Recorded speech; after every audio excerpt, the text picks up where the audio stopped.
votën. Gjithsesi, sistemi i adresave, pavarësisht se është një vend ballkanik, në rast se është dhënë adresa e saktë, sistemi i adresave në Greqi është funksional, po ta krahasojmë në Shqipëri, e gjejnë fiks, le të themi banesë.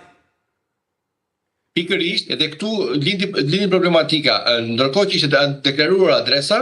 nuk kishte një kontakt, pa telefon kontakt, sepse neve na u tha, të pak nga politikanët, si nga pushtetarët, nga zyrtarët e lartë apo edhe nga opozita, që postieri është detyruar të telefonojë deri në 3 herë qytetari për t'i dhënë drejtën e votës. Kjo nuk ka ndodhur dhe kjo ka krijuar problematik. Në kjo se kemi parë shumë foto që kanë cirkuluar në internet apo me pa të drejtë disa individë të papërgjegjshëm thonë që ka manipulim votash apo shkosin na hedhin votash apo dikush ka treguar votën, kjo nuk është e vërtetë. Është një procedurë që aplikojnë postierët në Greqi, të cilët në adresë që është deklaruar, duke mos vënë dikën zarfat i lënë tek hyrja apo tek avdhia që ka ajo banesa shtëpi. Pra sipas vendit që ka. Kjo është një procedurë që zbatohet në Greqi në mënyrë të përgjithshme, pra nuk ka diçka selektive apo të qëndrueshme. Nëse ka pastaj diçka shumë të madhe që është në total, kjo pastaj i bie përgjegjësia specialistëve ta shikojnë nëse ka një ngërç apo ka qëllim apo ka tendencë në pikat qendrore, sepse faktikisht ka një përpyetje të madhe ky amulli me kaq shumë vota të cilët këtë ftohtësi që kanë nën kontraktorët, hajdeni të rikni ju votën dhe jo ta sillni me votën ke ju. Tani, nga kontaktet që ju keni, për shkak edhe të pozicionit tuaj, jo vetëm si gazetar, por mbi të gjitha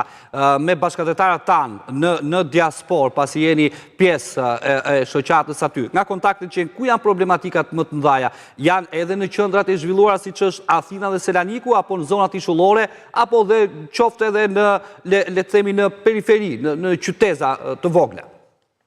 Problematikat hasen gjithandaj. Zakonisht problemet janë në ishujt të cilët nuk ka një shërbim shumë të sofistikuar të shërbimit postar, por edhe Athina ka një problem shumë serioz sepse duke patur volum më të madh të votuesve, automatikisht posta duke patur mbi ngarkesë ose më saktë super ngarkesë për shkak edhe të transformimit të shërbimeve nga ai tradicional siç ka qenë dikur Doras i aktualisht aplikacionet e porosit online dhe shërbimi online ka sjellë një mbi ngarkesë. Kjo ka bërë një konfuzion dhe lënje më një anë, më ta themi kështu në tholza, të shërbimit rigoroz të votës, sepse vota është e shenjtë dhe këtë duhet të paktën deri cili ta respektonte në maksimum, se nuk bëhet fjalë për një zarf apo për një produkt i blerë nga një qytetar, por bëhet fjalë për një votë, që vota është e shenjtë dhe aq më tepër kur ka një kontratë specifike me çdo qytetar, që ti shkon deri në fund. Gurit, ja jemi bashk tani. Juve ju kanë marrë sipas procedurës siç u tha, për shembull që posta do të merrte 3 herë në telefon, u kanë sjell tek banesa sipas adresës që ju keni lënë, përpos juve po të tjerëve që ju njihni.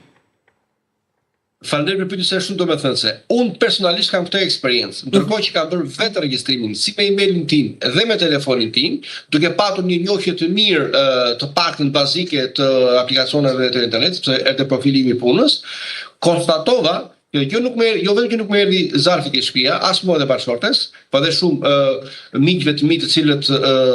jam në dieni të regjistrimit të tyre në portal, por kur unë kërkova shpjegime të detajuara nga personeli i nën kontraktorit që është kompania Spidex në këtë rast,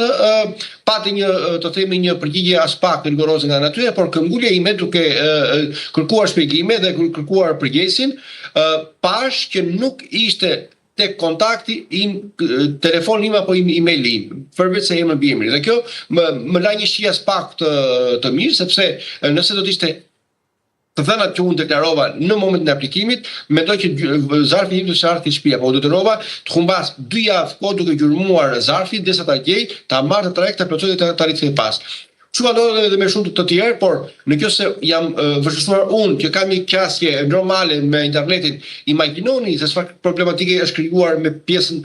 tjetër, cilët nuk kanë njohuri të mjaftueshme internetike apo nuk kanë emailit e duhur apo fundi kanë dhe pamundësi për të transmetuar mosha më të mëdha dhe më të thyer. Kjo të bën që këto vota të vështirësohen apo mund të shkojnë edhe dëm, që mund të plotësohen, mund të adresohen për Shqipëri. Kjo që ka shumë e rëndë, kur ju ka ndodhur juve për shembull, që ju tha që keni qasje për shkak dhe të profesionit, imagjinoje me ata cilët janë cilët punojnë bujqësi apo edhe ndërtim dhe kthehen dark lodhur dhe as i shkon mendja që ta ndjekin nga mbrapa se ku i ka përfunduar zarfi. Edhe për shkak të profesionit, pra të raportimit që kam bërë, po edhe të punës kryesisht në angazhimin në diasporë, kam kontaktuar dhe kam shkuar vetë personalisht në disa pika për të interesuar. Atë që kam konstatuar që është pa diskutuar fakti që ka një ftohtësi në mënyrën e shërbimit. Përveç se atyre pikave ku një pjesë e personelit është me origjinë shqiptare dhe ata e dinë rëndësinë që ka vota dhe kanë dhënë rëndësi.